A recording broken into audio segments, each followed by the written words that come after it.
सुमनसवन्दितसुन्दरि माधवि चन्द्रसहोदरि हेममये मुनिगणमण्डितमोक्षप्रदायिनि मञ्जुलभाषिणि वेदनुते पङ्कजवासिनि देवसुपूजित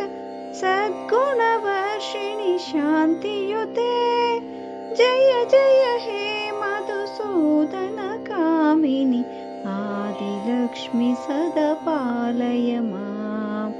आदिलक्ष्मि सदा पालय माम्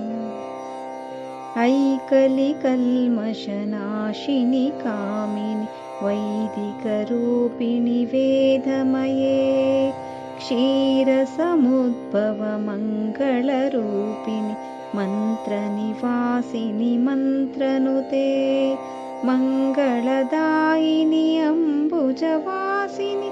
देवगणाश्रितपादयुते जय जय हे मधुसूदन कामिनि धान्यलक्ष्मि सदा पालय माम्